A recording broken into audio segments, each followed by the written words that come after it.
Okay, gonna ease your mind right now. This is a spoiler-free review since this movie isn't out yet. So it's alright, you can go ahead and watch this video and not have to worry about the movie being spoiled for you. I will, however, tell you that I saw this movie like 5 days ago, so my memory of it may be a little fuzzy. Just a little bit though, because this movie certainly leaves a long-lasting impression.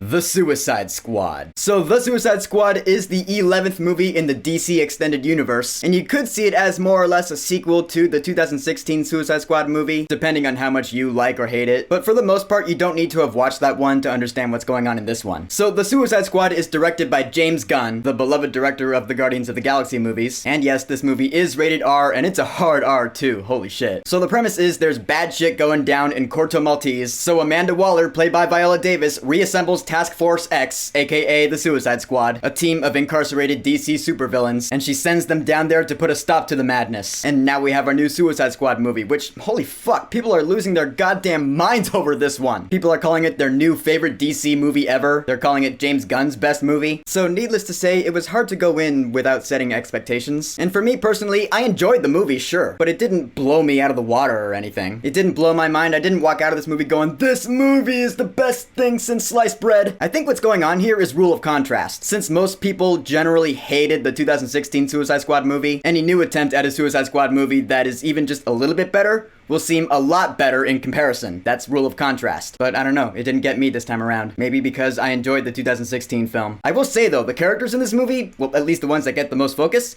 pretty damn well written. Idris Elba as Robert Dubois, aka Bloodsport, I thought he was pretty badass. His weapons are pretty cool. You saw in the trailer where he takes like various parts out of his uniform and he compiles them on each other to make one big gun. That scene was really awesome. And he probably has the most amount of character depth in this movie, to a surprising degree. I thought it was pretty good. Of course, Margot Robbie is back as Harley Quinn once again. You all know that I love Margot Robbie as Harley Quinn, but it's true that she does not get as much focus in this movie as she has had in her previous two films. She doesn't hog the spotlight. In fact, there are good chunks of this movie that go by without her at all. There was a part of me that missed her a lot during those scenes, but then another part of me did find it refreshing that this movie let some other characters have some shine. Like Rick Flag, for example, played once again by Joel Kinnaman. You remember him from the 2016 Suicide Squad film. I always thought this character was a badass, and in this movie, he proves that he still is. I just like that confident military guy. He's like, alright, this is the mission. We're gonna get it done at all costs. You know, he doesn't want to mess around or slack off. He is all about the mission. Which then brings us over to Peacemaker, Christopher Smith, played by none other than John Cena. Oh my god, what a douche. Yeah, this guy is a straight up asshole. In some ways I thought were pretty damn funny, and in some other ways not so much, I'll be honest. But out of all the characters in this movie, I was really surprised that this is the one who's gonna get his own spin-off TV show in January. Not Bloodsport, not Rick Flag, not Ratcatcher 2, who's another great character in this movie. In fact, I would call her the heart of the whole thing. Of course, I'm not gonna dive into too much detail, but she does end up becoming one of the characters that you like the most. Or at least that's how it was for me. And finally, I gotta touch on one more character who is pretty much just as likable, if not more, and that would be King Shark, who's voiced by Sylvester Stallone. He is pretty much what you saw in the trailers. He's a big idiot who is super strong. Yeah, he's the Groot of this movie, minus any intelligence that Groot has. But he's fun to watch, he's funny, and he works really well with the rest of the team. And speaking of things in this movie that are pretty much what you thought they would be after watching the trailers, really, that's what this whole movie is. You watch one trailer for this thing, you're like, alright, I know what the movie is. And it does deliver on its promise for sure. This is James Gunn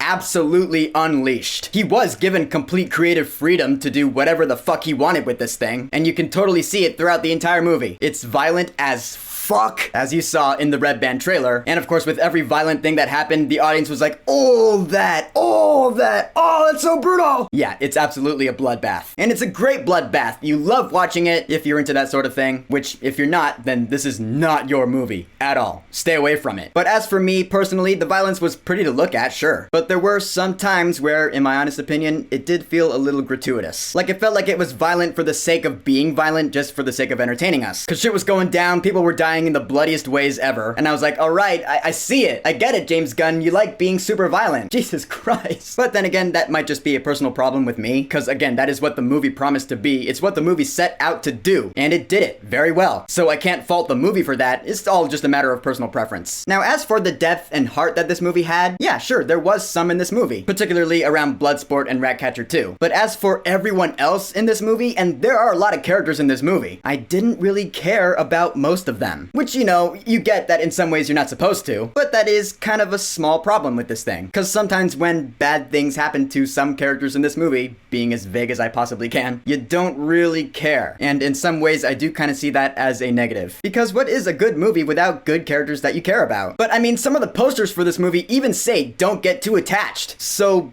I didn't to most of them, except for the ones who got the most focus. And so the fact that you end up not giving a shit about a solid half the characters in this movie, that could be seen as a negative because you're supposed to care about characters in movies. I'm just letting you know. And so while I was watching this thing, I was like, alright, I'm enjoying it, but it's not really blowing me away. It's nothing I've never really seen before. I've seen violent bloodbath romps, I've seen fun characters, hell, I've seen Suicide Squad before. And I was feeling that way throughout most of this movie, up until the ending. The ending of this movie I thought was awesome. It saved the movie for me. The last like half an hour, I thought it completely kicked ass. Because, you know, that's when all the big shit's going down. The climax of the movie, the characters, everyone's fighting. It's a big visual showcase. And I did end up having a lot of fun with it. So I gotta say, overall, I had a pretty good time with the Suicide Squad. In the end, the Suicide Squad, again, it's exactly what you'd think it's gonna be. It's one of the most violent comic book movies I have ever seen in my life. And I've seen pretty much all the recent rated R ones. From Deadpool to Logan to Joker to Birds of Prey. James Gunn's The Suicide Squad blows them out of the water in terms of violence. The characters are pretty fun. Even the ones you don't care about, they're still fun. They have some witty banter back and forth. Their dialogue is funny, for the most part. Some of the jokes fell flat with me, I won't lie. But there were others that did make me laugh out loud. And the score by John Murphy, it was pretty good. It was your standard, you know, rock and roll soundtrack to a violent bloodbath movie like this. Kind of like the movie itself, it didn't really blow me away. There are, of course, a lot of licensed songs in this movie. A couple of which I knew, and I was singing along with them. That was fun. I'm not gonna say what they are, because again,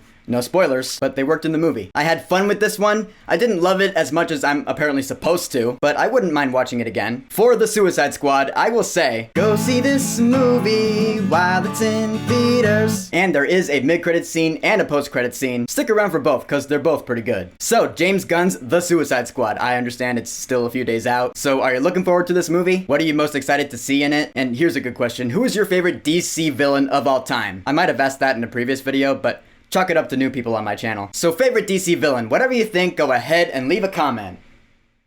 And don't forget to subscribe.